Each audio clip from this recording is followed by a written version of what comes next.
पिछले लेक्चर में हम लोग principles of plant breeding start किए थे और उसी को आगे कंटिन्यू करते हुए आज हम लोग देखेंगे history of plant breeding in India. तो यहाँ पे देख रहे हैं कि 1871 में the government of India created the department of agriculture. उसके बाद यहाँ पे देख रहे हैं 1905 में the imperial agriculture research institute was established in Pusa, Bihar में। जो इम्पेरियल एग्रीकल्चर रिसर्च इंस्टीट्यूट है वो पूसा में एस्टेब्लिश हुआ, बिहार में, ये 1905 में।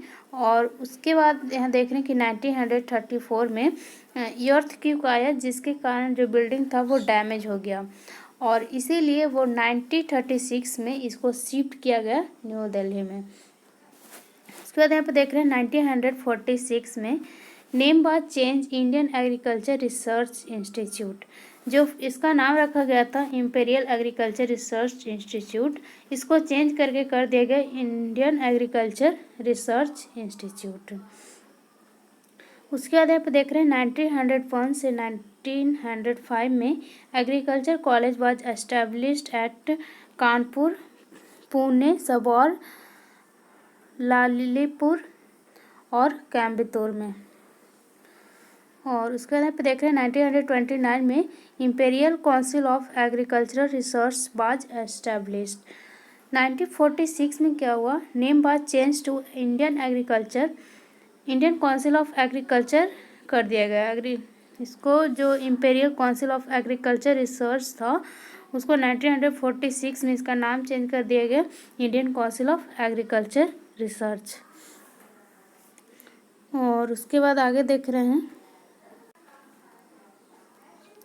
उसके बाद 1921 में Indian central cotton committee was established. Notable research on breeding and cultivation of cotton, 70 improve variety of cotton develop किया गया। और उसके बाद 1956 में देख रहे हैं कि project for intensification of regional research on cotton, seed and millets was initiated to intensify research on this crop located at 70 different centers throughout the country.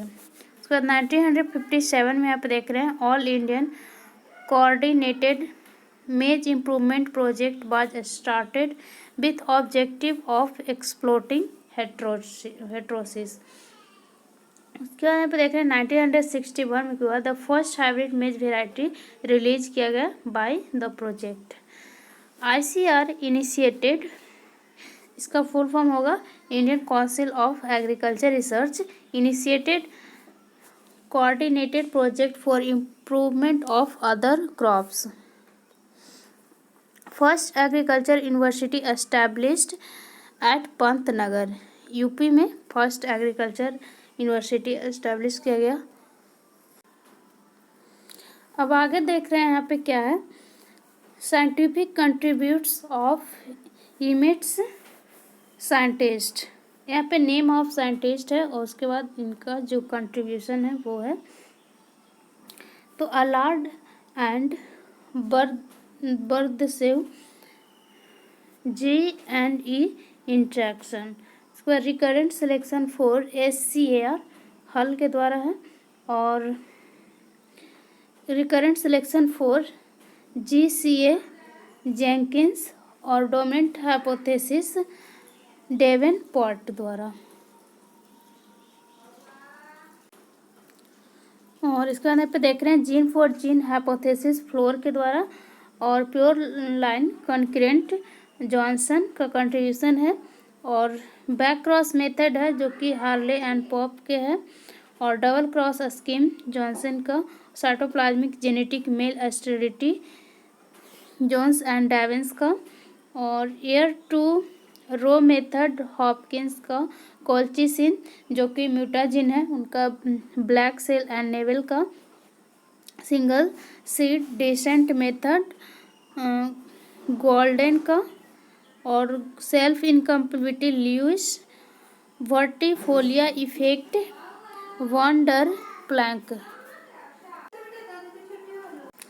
तो यहाँ पे देख रहे हैं क्या है, centre of diversity, law of homologous series Vavilov law के द्वारा, और ग्रेटर इनिशियल कैपिटल हाइपोथेसिस अस्वे प्रोजनी टेस्ट वाल्मी रोन द्वारा, और first artificial hybrid Thomas Fairchild. Triticale है जो कि फर्स्ट मैनमेड वेराइटी है वीट का, और रेम्पाउ के द्वारा ये डेवलप किया गया है, और म्यूटेशन हेगोडीवायरस द्वारा, और sporophytic system of self incompatibility Hughes and Babcock द्वारा, बल्क मेथड नेल्सन एंड एले द्वारा,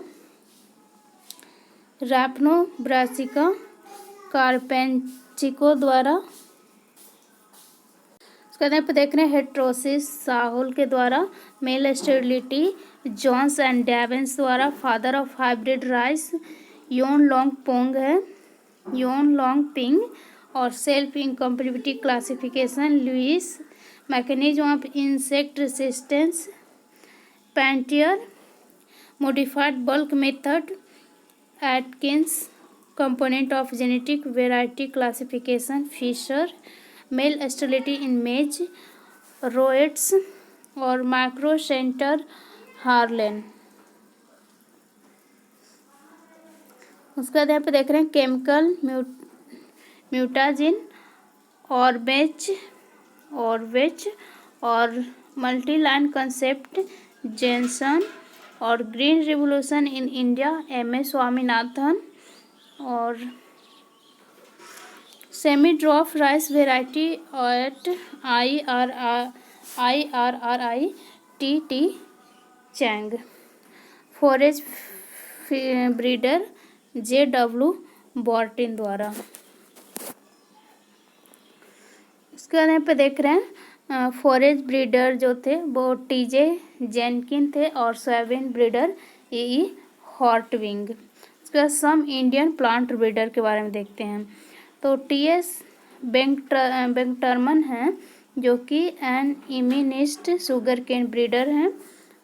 ही transferred thick stem and high sugar content from tropical noble cane to northern Indian cane. जो TS बेंगटर्मन हैं वो क्या कहते हैं, जो ये एक इमिट शुगर केन ब्रीडर है, और ये ट्रांसफ़र किए थे थिक स्टीम को और हाई शुगर कंटेंट को ट्रॉपिकल नोवेल केन से नॉर्दर्न इंडिया केन में।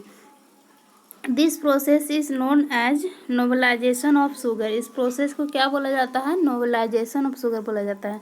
उसके बाद यहाँ पे देख रहे हैं BP पाल, ये हैं एन इमिनेट व्हीट का ब्रीडर हैं, ये गेहूं के ब्रीडर हैं। Develop superior disease resistance NP variety of wheat. उसके बाद M.A. स्वामीनाथन हैं जो कि इंडियन ग्रीन रिवोल्यूशन के फादर हैं, और ये रिस्पॉन्सिबल हैं for green revolution in India. Develop high yielding variety of wheat and rice के हाई यील्डिंग वेराइटी डेवलप किए हैं, जिसको कि मिराकल वेराइटी ऑफ बोलते हैं।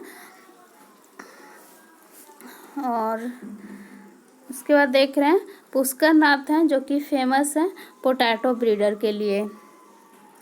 उसके बाद NGP राव हैं जो कि एन इमिनेट शुगर केन ब्रीडर हैं, और K रामा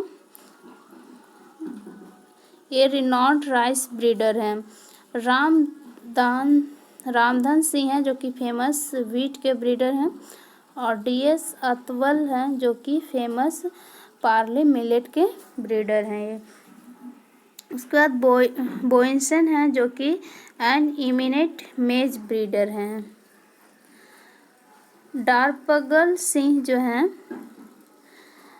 ये एन इमिनेट वाइल्ड सीड के ब्रीडर हैं।